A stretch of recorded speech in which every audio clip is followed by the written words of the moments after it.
दिवाळी महोत्सवात याचा अर्थ मी पाहिलेला नाही अजून, पण महाराष्ट्रामध्ये मी काय म्हटलं, आता एलोरा फेस्टिवल आपण संभाजीनगरमध्ये होतो, आमच्याकडं महापर्यटन महोत्सव महाबळेश्वरला झाला, माझ्याकडं डोंगरी महोत्सव दौलतनगरला झाला.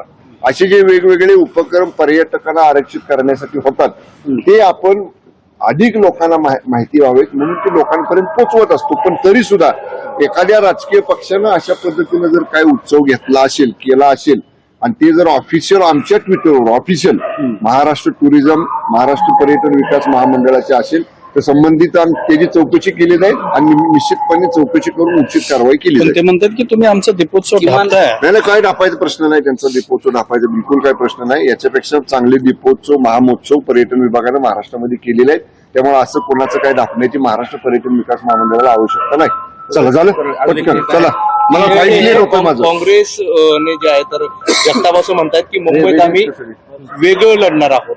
महाविकास आघाडीमध्ये पण आता फूट पडल्याचं पाहिलं. त्यांना काय म्हणायचं मला माहित नाही. मी महायुतीचं सांगितलं कारण मी महायुतीच्या राज्य समन्वय समितीचा सदस्य आहे. त्यामुळे तिथं जी चर्चा झाली त्याप्रमाणे आता दिवाळीनंतर आमची मंत्रिमंडळ बैठक मंगळवारी झाली की दर मंगळवारी महायुतीच्या समन्वय समितीची बैठक माझ्याच निवासस्थानी असते.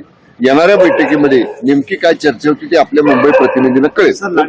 पुरुषांनी 150 कोटी रुपये आतापर्यंत घेतलेले असं पुढे आलेलं आहे. हा मोठा घोटाळा आहे. फक्त निवडणुकांसमोर किती घेतले? 150 कोटी पुरुषांनी उचलले असं म्हणतात. काय झालं बघा, आपण मुख्यमंत्री माझी लाडकी बहीण एका निर्मळ हेतून महाराष्ट्रामध्ये आणली आणि त्यावेळी आपण महिलांच्या घरामध्ये जाऊन शेतात काम करणाऱ्या महिलांच्या शेत बांधावरती जाऊन आपण महिलांचे फॉर्म भरून घेतले. ऑनलाईन फॉर्म भरायला सुद्धा आपण परवानगी दिली.